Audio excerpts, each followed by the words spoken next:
I have a plan. আমাদের মাননীয় প্রধানমন্ত্রী যখন বাংলাদেশে প্রথম এসেছিলেন, তিনি এসেই বলেছিলেন আই হ্যাভ এ প্ল্যান। এই যে লোডশেডিং, এই ভুতুরে বিদ্যুৎ বিল, হয়তো তার এই আই হ্যাভ এ প্ল্যানেরই একটা অংশ। তার যে প্ল্যানটা ছিল এই প্ল্যানেরই একটা অংশ। আমি মাননীয় প্রধানমন্ত্রীকে বলবো, আপনার প্ল্যান যদি এটা হয়ে থাকে তাহলে মানুষ আপনাকে মেনে নেবে না। আপনি আপনার প্ল্যান পরিবর্তন করুন। আপনি আপনার বাবা, আপনার মা, আপনার পরিবারের যে ঐতিহ্য, সেটা ধরে রাখার চেষ্টা করুন। আপনারা আসলে দেখতে পাচ্ছেন যে ইদানিং লোডশেডিং, ঘন ঘন লোডশেডিং হচ্ছে, ভুতুরে লোডশেডিং, ভুতুরে কারেন্ট বিল আসছে, আগের চেয়ে দ্বিগুণ কারেন্ট বিল আসছে। তো একটা সমাজ ব্যবস্থা, একটা রাষ্ট্র চলার জন্য এই যে কারেন্ট, বিদ্যুৎ, এইটা খুবই গুরুত্বপূর্ণ একটা বিষয়। আপনার ইন্ডাস্ট্রিজ বা যে কোনো প্রতিষ্ঠান গড়ে ওঠেই কারেন্টের উপরে ভিত্তি করে। এই কারেন্টই যদি সমস্যা করে তাহলে একটা দেশের অগ্রযাত্রা কীভাবে হবে? আবার দেখুন, আমাদের এইচএসসি পরীক্ষার্থীরা যে পরিমাণ লোডশেডিং দেখা যাচ্ছে বাংলাদেশে, এইচএসসি পরীক্ষার্থীরা যারা পরীক্ষা দিয়েছে এতদিন, তারা কি পরিমাণ হ্যাসেল পোহাইতে হয়েছে তাদেরকে। এই গরমের ভিতরে কীভাবে একটা ছাত্র পড়তে পারে? আপনারা তো জানেন ডিজিটাল যুগ, এখন সব ছাত্ররাই আপনার বিভিন্ন ডিজিটাল ওয়েতে পড়ালেখা করে। যদি কারেন্টই না থাকে তারা পড়ালেখা করবে কিভাবে? দেখেন, আজকে আমরা তাদের পক্ষ থেকে কথা বলতে আসছি যারা, আমরা তো শহরের মানুষ, শহরের বাসিন্দা। আমরা একটা কথা গণমাধ্যম কর্মী ভাইদের মাধ্যমে আমরা জনগণকে জানাইতে পারি যে আমাদের এই সমস্যা, কিন্তু তারা গ্রামে গঞ্জের মানুষ কিভাবে তাদের দুঃখ সুখের কথা বলে বলুন? তারা তো কাউকে কথা বলতে পারে না তাদের কষ্টের কথা। আজকে আমরা তাদের পক্ষ থেকেই এখানে এসেছি। আমরা সেই দিনমজুর, খেটে খাওয়া মানুষের পক্ষ থেকে এখানে এসেছি।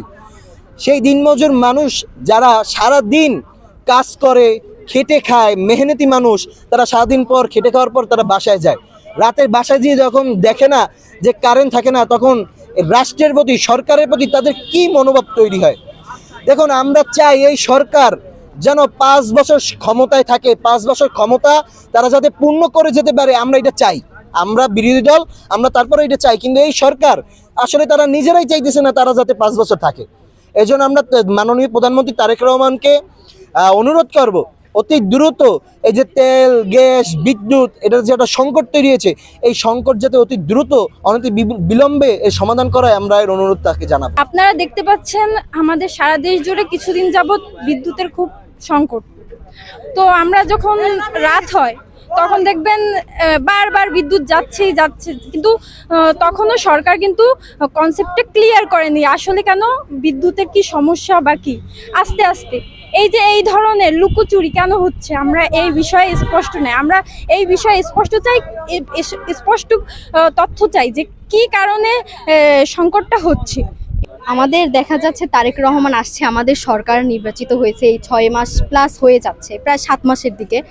তো এখনও দেখা যাচ্ছে অনেক সমস্যা। আমরা না, আমাদের তারেক রহমান যে ইগুলো দিয়েছিল, আমাদের কমিটমেন্টগুলো দিয়েছিল যে আমাদের দেশ সংস্কার করবে, দেশে আর কোনো সমস্যা থাকবে না, দেখা যাচ্ছে আমাদের সরকার আসার পর এখন আরও সমস্যা দ্বিগুণ হচ্ছে। সবথেকে বড় সমস্যা এখন লোডশেডিং, বিদ্যুৎ নাই, তারপরে গ্যাস নাই, ব্যাংকে রিজার্ভ নাই, মানে কত কিছু যে শুধু নাই আর নাই, বাংলাদেশে শুধু নাই আর নাই, মানে আছে এরকম কিছু বলতে পারবো না।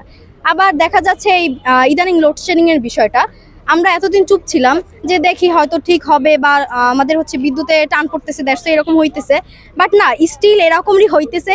সব থেকে বেশি সমস্যা হচ্ছে যারা চাকরিজীবী আছে, তারা রাত্রেবেলা গিয়ে বিশ্রাম করে, ঠিক সেই সময় তারা ঘুমায়, তার ঠিক 1 ঘন্টা 2 ঘন্টার মধ্যে হচ্ছে গিয়ে কারেন্ট চলে যায়। বিশেষ করে রাত্রেবেলা 2টা-3টার দিকে বিদ্যুৎ চলে যায়, আর আসার নাম নেই, সকালবেলা আসে।